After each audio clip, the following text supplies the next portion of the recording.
नमस्कार दोस्तों, आप सभी का स्वागत है बीपीएससी एनालिसिस की एक नई वीडियो में।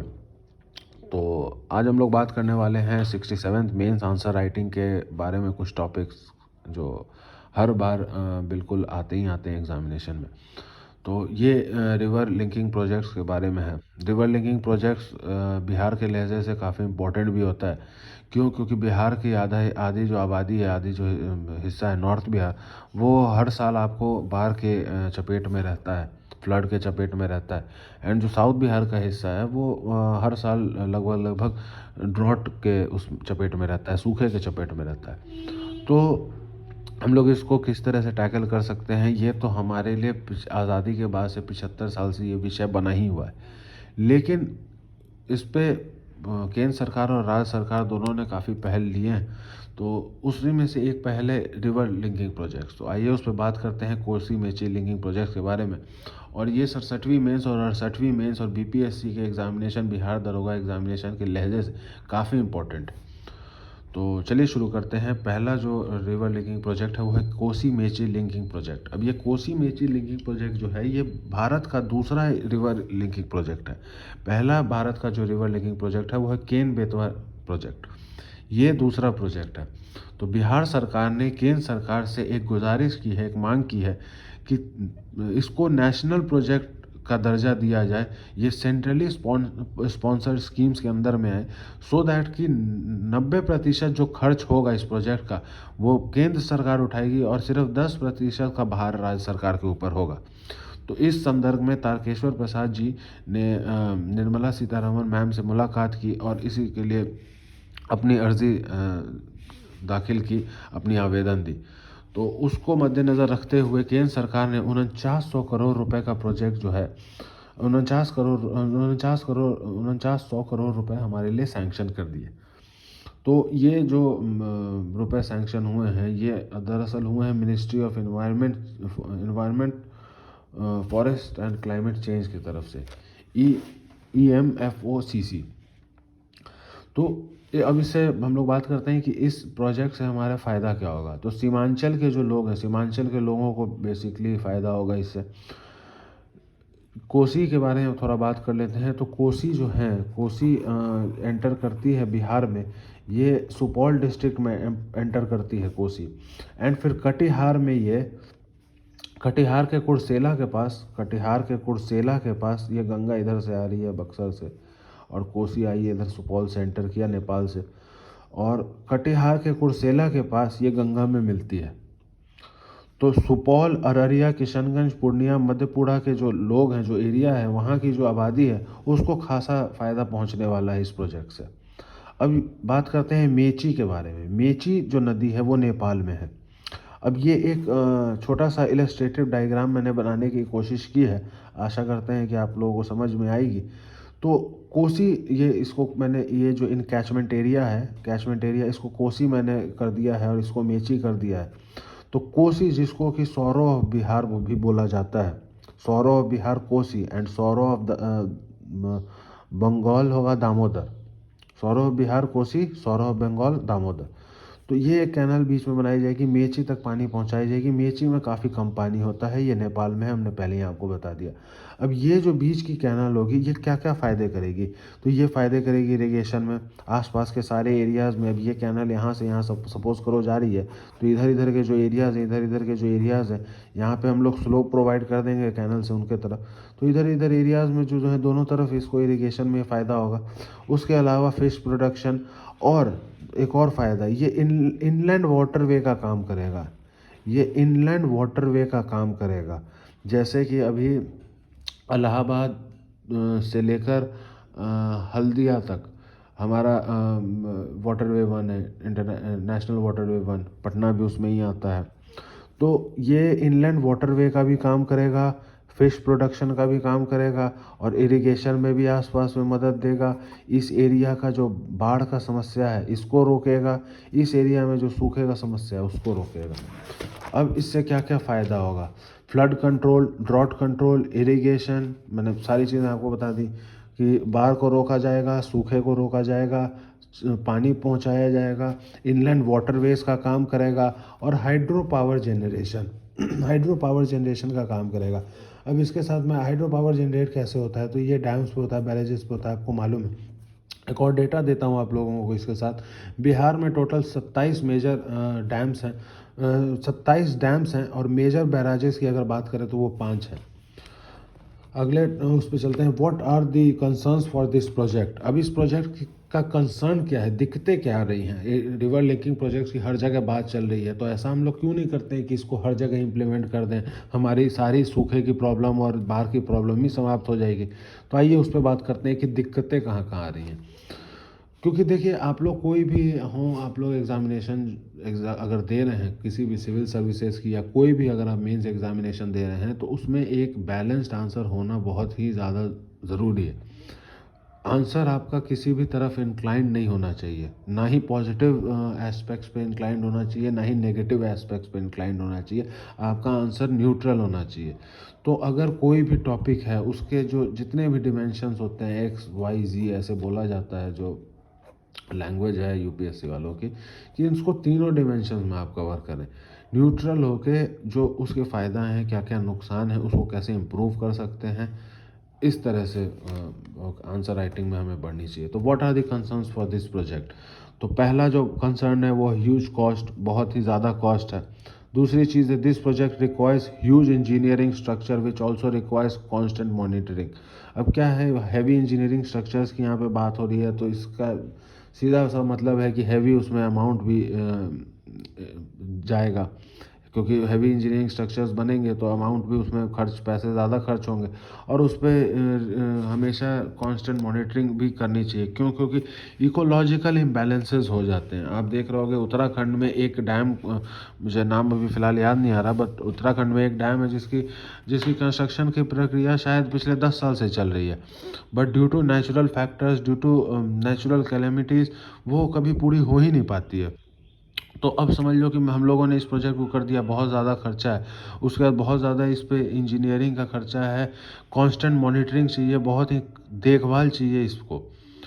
फिर ecological and environmental impact, this will change the entire ecosystem of the rivers, affecting fisheries, flora and fauna, wetlands, biodiversity। अब जिस भी रास्ते से ये कैनाल होकर गुजरेगी, जिस भी रास्ते से, वो स्वाभाविक सी बात है कि उस एरिया का इकोलॉजिक एनवायरमेंटल इम्पैक्ट होगा। अब एक एग्जांपल देता हूँ, जैसे आप लोगों को ग्रीन रेवोल्यूशन, आप लोग सब जानते हैं कि ग्रीन रेवोल्यूशन की जो इम्पैक्ट है वो नॉर्थ इंडिया में सिर्फ हरियाणा और पंजाब की रीजन्स में ही पड़ी। क्योंकि पहला जो ग्रीन रेवोल्यूशन था उसमें हम लोगों ने हाई यील्ड वेराइटी सीड्स लाए। अब हाई यील्ड वेराइटी सीड्स की क्या रिक्वायरमेंट थी कि वो वाटर उनमें बहुत ज़्यादा सोक करती थी, वो वाटर का बहुत रिक्वायरमेंट होता था हाई यील्ड वेराइटी सीड्स में। तो वाटर का रिक्वायरमेंट था, तो उसके लिए फिर इंदिरा गांधी कैनाल का वो किया गया। अभी जब वो कैनाल बनाया गया, हर 50 साल 50 साल हो गए हैं उसके बाद, तो एक अभी ट्रेंड देखा जा रहा है पंजाब और हरियाणा के रीजन्स में, जो रीजन्स बिल्कुल जो जो एरिया कैनाल के बगल में ही थी, उन रीजन्स में देखा जा रहा है कि उनका जो लैंड है उसका फर्टिलिटी बहुत ही लो हो गया है, क्योंकि वो स्वैम्प सॉइल हो गया है। इतना ज़्यादा वाटर के रिटेंशन की वजह से वो स्वयं सॉइल हो गया। अब पहले पंजाब में तो फिर भी आप कह लो कि हर जगह सोर्स था वाटर का। हरियाणा में वाटर का सोर्स बहुत ही लिमिटेड था, और आज भी हरियाणा का जो ग्राउंड वाटर लेवल है वो बहुत ही कम है। और जब उस वैसे जगह पे जहाँ पे ग्राउंड वाटर लेवल कम हमेशा से रहा है, उस जगह में इतने ज़्यादा amount of quantity of water जो कैनाल्स के थ्रू और वैसे प्रोवाइड किए गए, तो उसके एडवर्स इम्पैक्ट और उसके इकोलॉजिकल इम्पैक्ट्स हमें आज 50 साल बाद देखने को मिल रहे हैं। तो ये जो भी चीज़ें हैं, ये सारी चीज़ों को इफ़ेक्ट करेगी, द फ्लोरा फौना वेटलैंड सारी चीज़ों को इफ़ेक्ट करेगी। और इसका ये भी गारंटी नहीं है कि, क्योंकि आपको भी मालूम है, सब लोगों को मालूम है that a river changes its course every 50 years, approx 50 years. एक नदी अपनी कोर्स, अपनी धारा बदलती है हर 30 40 50 साल में। तो अभी हम लोग इस पे यहाँ पे प्रोजेक्ट पे काम कर दें, और उसके बाद फिर 30 साल 40 साल बाद पता लगा कि कोसी में पानी ही नहीं है और मेची में ही ज़्यादा पानी है। अगर ऐसा होता है कि मेची, अभी तो मेची में पानी नहीं है, कोसी में ज़्यादा है, तो उसको हम लोग वहाँ से वहाँ सप्लाई कर देंगे। बट सपोज़ 50 साल बाद ऐसा होता है, तो ये जो हमारा जो कॉस्ट है, जो कि हम लोग इसको अभी बनाएंगे, ये लॉन्ग रन में फ़ायदा देगा कि नहीं देगा, इस पे अभी भी संशय है। तो इस वजह से ये सब इसके डिमेरिट्स है। और भी बात करते हैं, forest reserves and national parks को भी हटाना पड़ेगा, क्योंकि कुछ एक नेशनल पार्क है, अब आप गेस करके मुझे कमेंट बॉक्स में बताएं कि कौन सा नेशनल पार्क है। वो नेशनल पार्क भी इस बीच में आ रहा है, तो उससे होते हुए ये जाएगा, ये कैनाल जो रूट है, कौन सा है ये आप लोग हमें बताएं कमेंट बॉक्स में। उसके बाद फिर अगला जो है वो है decrease flow of fresh water in the sea will effect marine life. अब क्या है कि रिवर्स क्या करते हैं कि जितने भी कचरे होते हैं और जो सारी चीज़ें होती हैं, उसको वो साथ में लेकर के सी में जाते हैं। तो बेसिकली ठीक है, इनमें बीओडी सीओडी ये सारी चीज़ें होती हैं, ले जो कंटामिनेशन है वो होता है, बट फिर भी ये कंपैरेटिवली फ्रेश होती हैं। अब यहाँ पे जब ऐसे वाटर बार बार रिसाइकल होगी, फील्ड्स में जाएगी, फिर आएगी, फिर यहाँ जाएगी, वहाँ जाएगी, तो उसमें क्या है कि जो फ्रेशनेस है, जो फ्रेशनेस कंटेंट है वाटर का, वो कम हो जाएगा। तो उससे भी मरीन लाइफ जो है वो इफेक्टेड होंगी। उसके बाद अगले देखते हैं social impact, building of dams and reservoirs will lead to displacement of lot of people. अब ये तो है ही है, जहाँ जिस किसी जगह भी डैम बनेगा, रिजर्वॉयर्स बनेंगी, वहाँ की आबादी को वो जगह खाली करनी पड़ेगी, वहाँ से उन्हें निकलना पड़ेगा, छोड़ना पड़ेगा उस जगह को, या टेम्प्रेरी कहीं मूव करना होगा, तो सोशल इम्पैक्ट तो पड़ेगा ही पड़ेगा।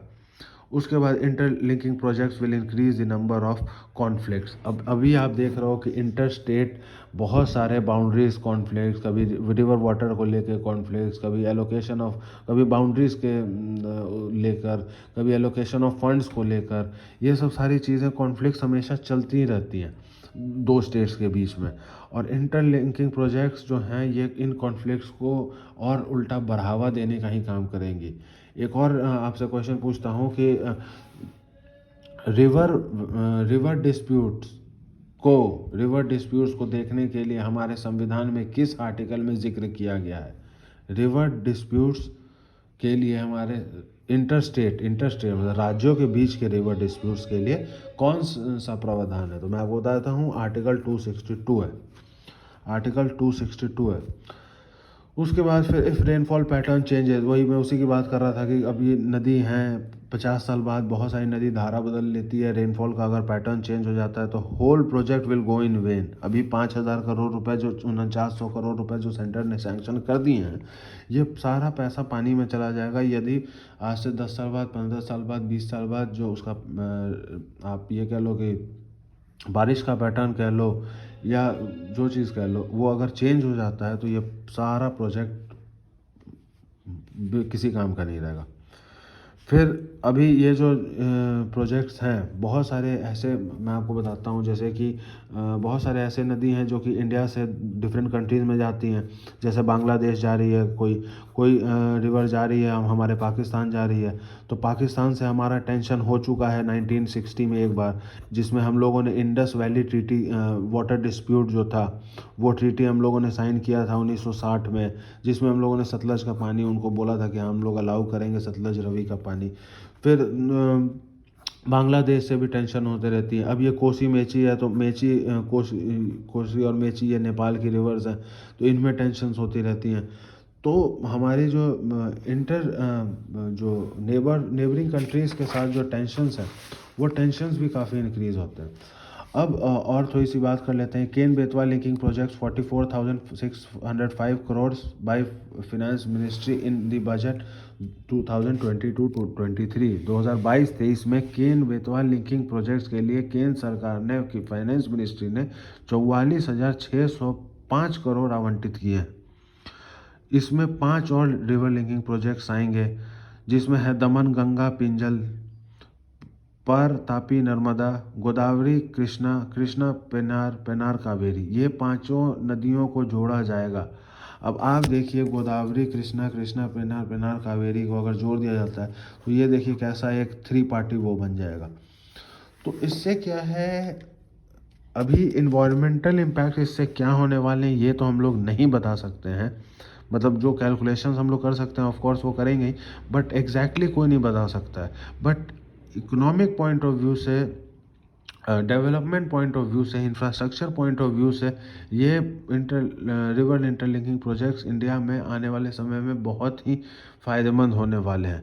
इकोलॉजिकल इम्पैक्ट्स इसके क्या पड़ेंगे, क्लाइमेट पे इसका क्या इम्पैक्ट्स पड़ेगा, वो अभी ये वक्त बताएगी और इस पे बाकी स्टडीज़ भी चल रही हैं अभी। लेकिन इकोनॉमिक इंफ्रास्ट्रक्चर डेवलपमेंट में इनका बहुत बड़ा हाथ अभी होने वाला है in the years to come. अब केन बेतवा का वही है, केन मध्य प्रदेश में है, बेतवा बुंदेलखंड उत्तर प्रदेश में है। केन में ज़्यादा पानी होता है, बेतवा में कम पानी होता है, तो केन से हम लोग पानी बेतवा में सप्लाई करेंगे। केन और बेतवा के बीच में जो कैनाल बनाई जाएगी उसकी वो 230 किलोमीटर की कैनाल होगी, जो कि फिशरीज़ का भी काम करेंगी, इनलैंड वाटरवे का भी वो काम करेगी। और साथ जो एब्सकॉन्डिंग एरियाज़ हैं, जो कैनाल के दोनों साइड के एरियाज़ हैं, उसमें इरिगेशन भी करेगी। उसके बाद फिर अब इसमें भी क्या दिक्कत आ रही है कि this is going through Panna forest reserve. Now deforestation has to be done. अब पन्ना फॉरेस्ट रिजर्व से ये होते हुए, पन्ना फॉरेस्ट रिजर्व ये मध्य प्रदेश में है। अब यहाँ से होते हुए ये कैनाल बीच की जाएगी, केन और बेतवा की, तो उसके लिए फिर पेड़ काटने पड़ेंगे, डिफॉरेस्टेशन करना पड़ेगा। तो ये जो एनवायरमेंटल इफ़ेक्ट्स होने वाले हैं, अभी बिहार की भी जो हमारी जो कोसी मेची लिंक है उसमें भी एक टाइगर रिजर्व से हम लोग जाएंगे। कौन से टाइगर रिजर्व से हम लोग वो कैनाल जाएगी, वो आप लोग मुझे कमेंट बॉक्स में ज़रूर बताएं। तो ये जो प्लान है ये बूस्ट किया गया था अटल बिहारी वाजपेयी जी के समय में, और इसको अभी इम्प्लीमेंट किया जा रहा है क्योंकि भारतीय जनता पार्टी की जो है सरकार, वो मौजूदा सरकार इस पर ध्यान दे रही है। तो रिवर लिंकिंग प्रोजेक्ट से इतना ही था। आशा करते हैं कि वीडियो आपको पसंद आई होगी, इन्फॉर्मेशन आपको अच्छी लगी होगी, और ये सारे डेटा सारे ये बिल्कुल ट्रस्टेड हैं, ट्रस्टेड सोर्स से आए हैं, एंड इसको आप लोग अपने मेंस आंसर राइटिंग में यूज़ कर सकते हैं। तो चलिए मिलते हैं अगली वीडियो में, तब तक के लिए वीडियो को लाइक कीजिए, अपने दोस्तों के साथ शेयर कीजिए, अपनी कुछ बातें, अपनी कुछ राय हमें कमेंट बॉक्स में ज़रूर रखें, और अगर अभी तक आपने चैनल को सब्सक्राइब नहीं किया तो चैनल को सब्सक्राइब ज़रूर करें। मिलते हैं अगली वीडियो में, बाय बाय।